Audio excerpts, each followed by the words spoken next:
Hello and welcome to Luscombe MG Leeds. Today I'm going to show you around this, the brand new MG4 EV. The MG4 is MG's first car built on the new modular scalable platform, which is fully designed from the ground up for EVs.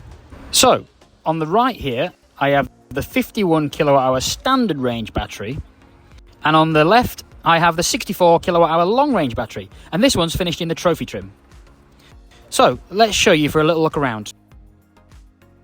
Starting at the front, you can see MG's brand new face on the MG4, which is finished off by these super powerful LED headlights. On this trophy model, you get the side indicators down the front, and one thing I wanted to point out on the long range version of this car is the really clever active intake grille shutter system that you can see on the right hand side here on this trophy. So the standard range version of this car comes with just this wide open grille to help the battery cool down, which is fine, no problem at all. On the long range version, these shutters actually open and close when the battery doesn't need cooling. These flaps can close, and that improves your aerodynamics and increases the range of the car by up to 10%, which is about 25 miles. That's quite impressive. So walking around the car, and a place I didn't expect to start from was door mirrors. Door mirrors are not normally a standout feature of a car, but one thing you will notice is door mirrors are situated on the actual door.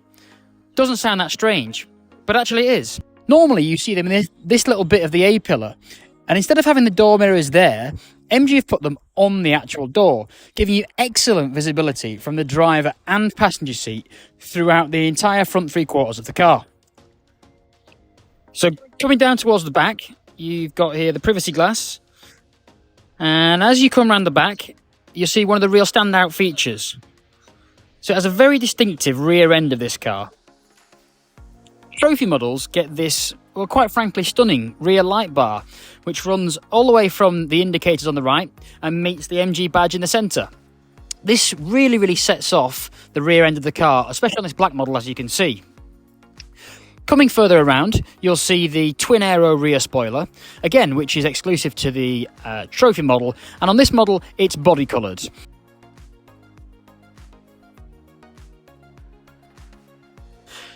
One thing you may notice looking at these images is there's no rear wiper. MG have assured us that this is a design decision on the basis that the aerodynamics of this car will allow the water to rush off away from the rear of the car without the need for a rear wiper. Coming further around, you'll see that there's rear sensors and also a full 360-degree parking camera on this trophy model. It gives you a great bird's eye view. MG have also recently relocated the charge flap of this car to the passenger side rear, which personally for me makes it a little bit easier for charging. And one thing they have done really well is introduce some LED lights here to make it much easier to be able to charge at night.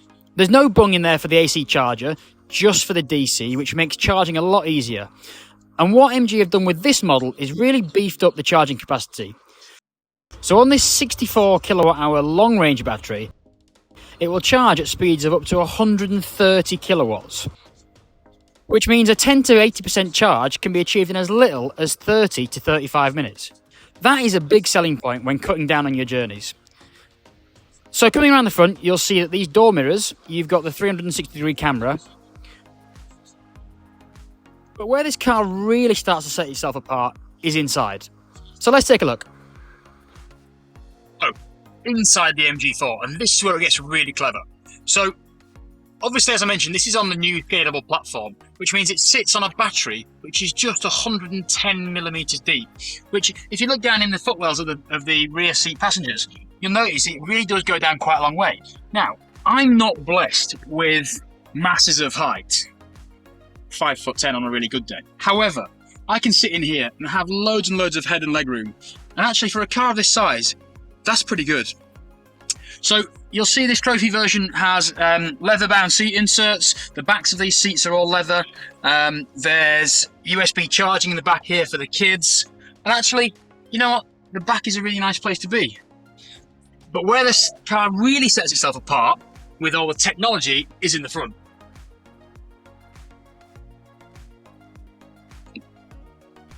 So, one thing new to MG is the ability to get in, start the car, and be on your way without even using the key, without pressing a button whatsoever. So I've got in, depress my foot on the brake, and the car's in ready mode, and we're ready to go. Makes it so much easier. So, this being the Trophy, it's got the 10.25-inch colour touchscreen, which is also shared across the range, but this one's got a few more features, which I'm going to show you through in a second. The car's also got a wireless charging pad on here, but also for the Apple CarPlay and Android Auto, which is wired, there are little cutouts in here to allow you to tidily feed a cable up through there to be able to run those functions. This floating centre console houses the rotary gear selector and the parking brake.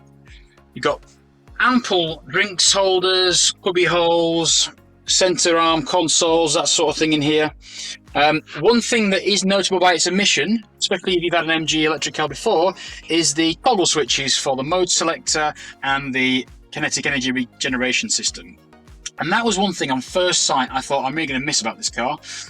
But actually, they thought of that too. So, one of the criticisms of electric cars is that everything's done via the screen and it's a bit too many buttons to press, too many menus to access. Well, you can get all there with 2 to 3 clicks. However, MG have thought about that now, and on the Trophy model, you can access all these menus from the buttons on the steering wheel with the 2 joypads. So, for example, the drive modes. We now have 5 drive modes as opposed to the previous 3.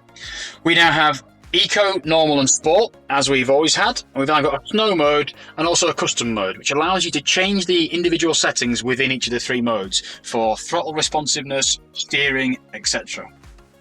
You've also got 4 levels of kinetic energy regeneration. Weak, medium and strong, which you'll know as 1, 2 and 3. There's also now adaptive, which, judging by the road conditions, using the radar in the car to judge what other users on the road are doing, it will adapt the regen based on your speed to give you strong regen when you need it, light regen when you don't. That's a really, really clever feature. As we come across in front of the driver, you've got this 7-inch driver display, which is split into 3 main sections.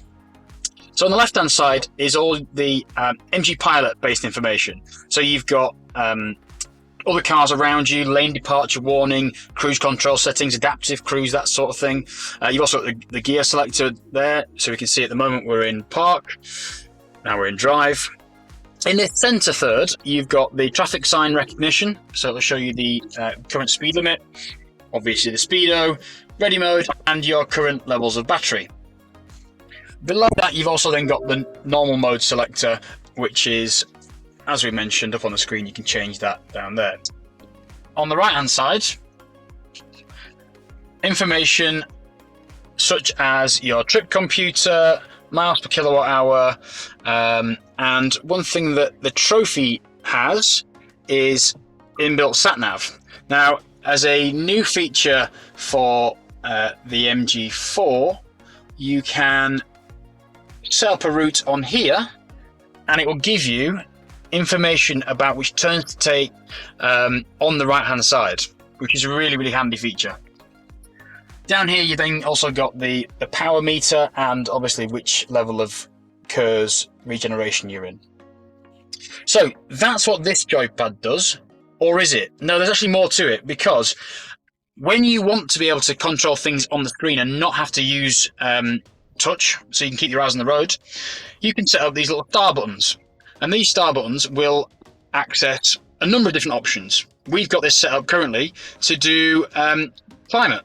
So we can go in there and without pressing anything on the screen, I can just change the joypad, I can change the fan speed, or I can even set it to auto and it'll just do as the auto climate control should. If I decide that actually, you know what, I don't want it to sort out the climate, I want it to change the KERS settings. Again, I can do that, press that button, and I would be straight into the energy recuperation settings to be able to change that. Again, we're the same for the other side of the wheel. I can change the AC, I can change the source of the music. It just gives me a lot more functionality, and that's really, really handy.